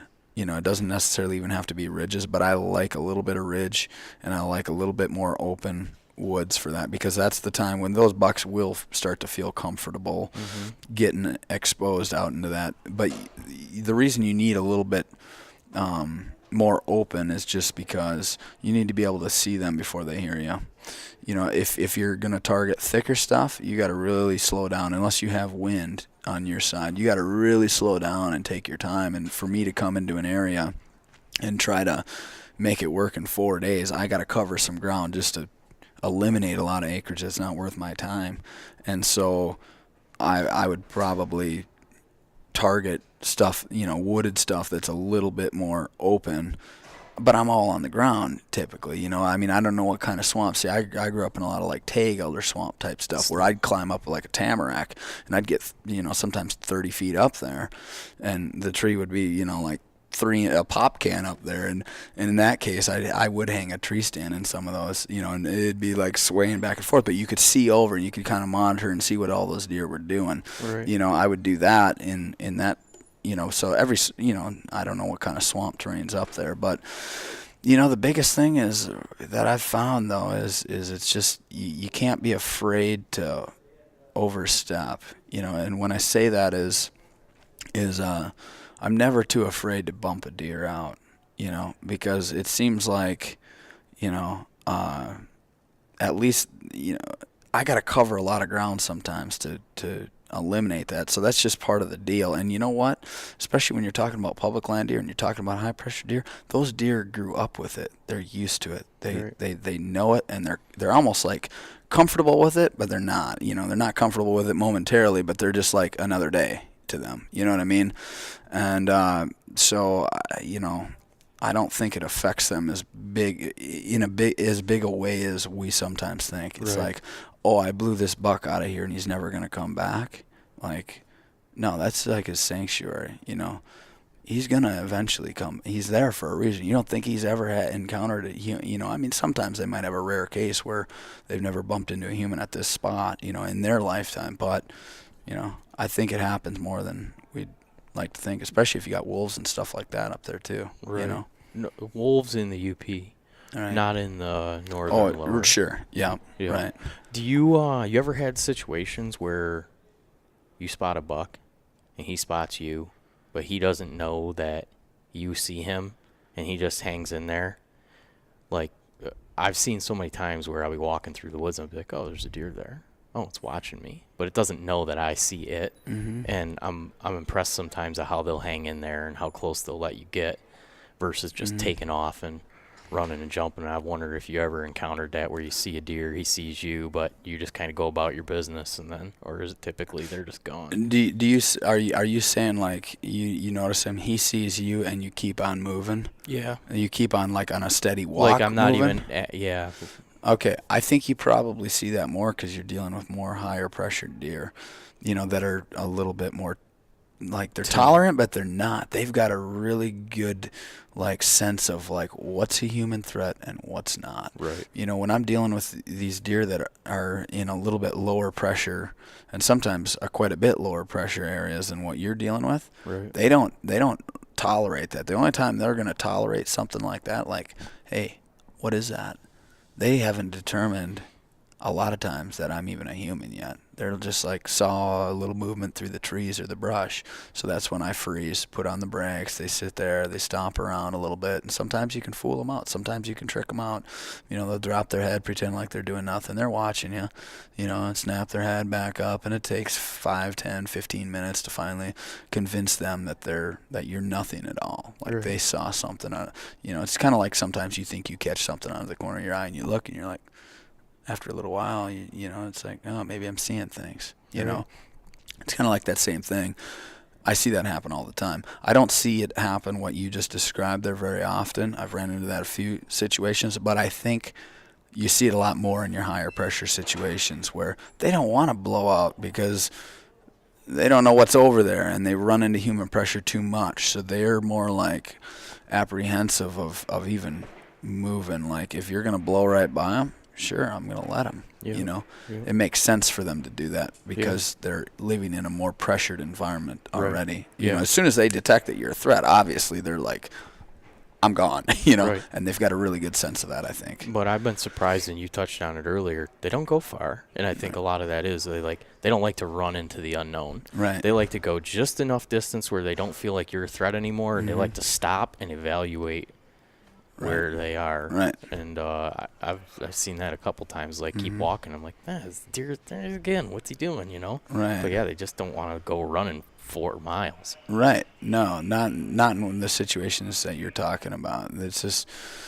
there's too much unknown over there for them. Right. It's too risky. When you're talking about big woods and topography, military crest, is that pretty consistent? Like deer using that, like the upper 3/4 up?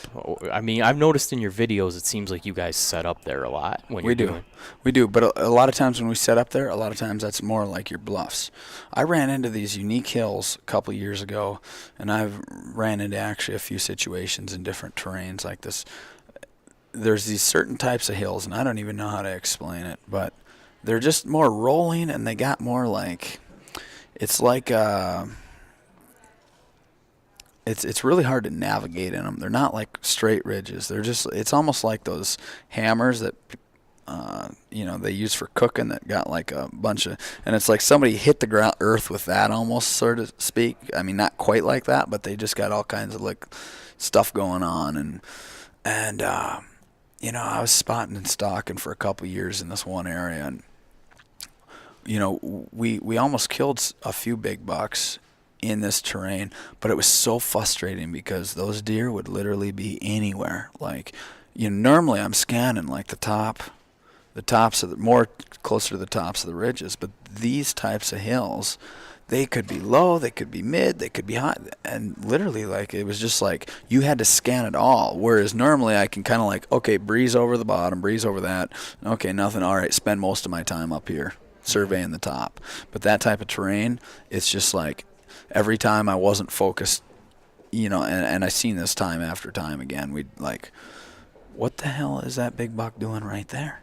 Like, you're supposed to be up there, like, and he was hanging out there, and it wasn't just one situation. So a lot of times I think it is like that, but in certain types of hills, they'll bed wherever they feel like they have an advantage, and whatever works for them. And so certain types of hilly terrain, they will bed literally anywhere that they can use it to their advantage, and that was super frustrating for me because I just kept getting pegged all the time because they were always in these places that it's like, Right. it makes you want to pull your hair out, Right. So it was a good learning experience. I never did end up killing one. I was close on a few times, but Compound City, I would have probably had about a 160, but Well, I'm going to take all that in account. Remember it this year when I travel over to Wisconsin. Yeah. I hunt a little bit of that territory that I've never hunted before. Yeah, that type of territory typically up near the top more. I like the little ridge points that come out. A lot of times you'll find them right off of that. Right. And then some of that terrain will have little tiny benches on it, up high. That's where I like to personally myself, I like to, when I'm spotting and stalking through that stuff, if it's open enough, I like to actually be of one of two places, like low, glassing up, or else over that crest coming straight on with them. But if I'm low, once I got them spotted, a lot of times I find it's easier for me to spot them at a distance down low before they detect me. And at that point, I can back out and then climb that ridge. And then now I know where they're at, kind of approximately. I have to re-find them, but at least I know they're there and I can take my time. You know what I mean? I don't get sloppy with it. And I've spotted them from a greater distance to where they don't a lot of times pick me off first, Right. Right. So, It's fucking amazing in your videos how many big deer how close you get to so many big deer. I'm just blown away by it. Well, sometimes there's a lot of times it doesn't work though too. Yeah, And one thing I've learned is people have seen these videos for years, and how did they miss that one? How did they miss that one? Well, it's easy to sit on the couch and have a crack a cold one and be like, how did they, and even me when I edit and when I watch this footage, sometimes I'm like, how did I blow that or whatever? You know what? What I've learned over the years is one of the hardest things about, hunting, deer with a bow on the ground is pulling off the shot. Right. Because,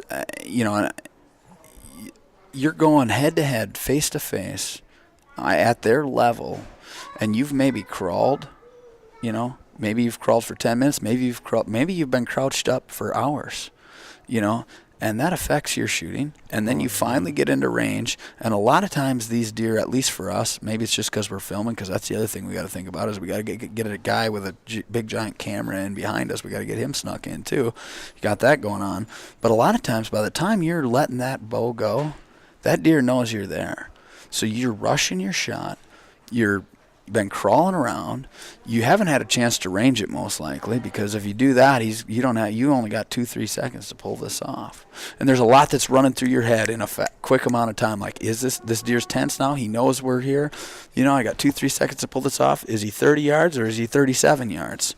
How far is he? And I'm talking about like I generally don't try and shoot that far. I mean, I have, but I don't process things, and that's one thing with the longbow sometimes that helps out is I don't process it like in how many exact yards. But you got that going on, and then you've also got, you're more tense because it's just so engaging, because it's all like unfolding and you've worked so hard to get there. So you got that to factor into there. And then what's this deer going to do? Is he going to drop 10 inches? Right. And you got so many things running through your head in 2-3 seconds a lot of times.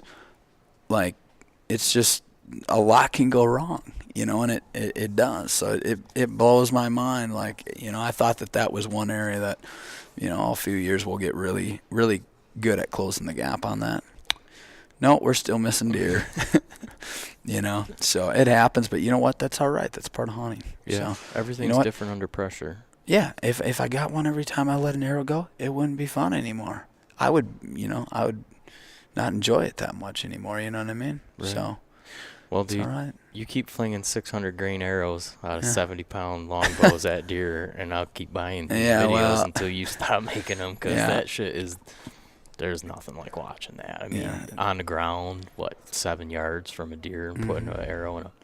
Yeah, I like that brisket shot a whole lot, too. Head-on shot's my favorite. A lot of people, broadside's actually my least favorite at ground zero. So I won't get into the details. That's about a 15-minute discussion. But we'll just say, in all my life of hunting, I've only ever seen one deer that we've ever lost, or any of my buddies lost, that wasn't broadside. They've all been broadside except for one.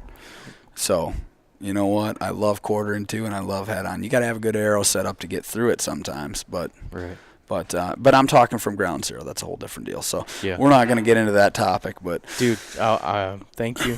Yeah, absolutely. Thanks for having me. Absolutely, you were really accommodating. There was a lot of logistics that went into us being able to sit down and do this. Yeah. And it's just kind of a testament to who you are. Like you really are as nice as you come across. Yeah, I'm glad. And I appreciate you being so accommodating and making this happen. So, absolutely, I'm glad we could do it. And so I'll look forward to doing it again. All right. Okay. Thanks a lot. Thanks for having me on. I got about 5 minutes to get out there and get the rest of my booth. Those guys they haven't really set it up. They're gonna they're gonna fire me. I think you're safe. You should come out there just to hear Dan. Dan, he'll be out there just, dude, where have you been? I can't find these hats. It's gonna be a circus. I'm coming.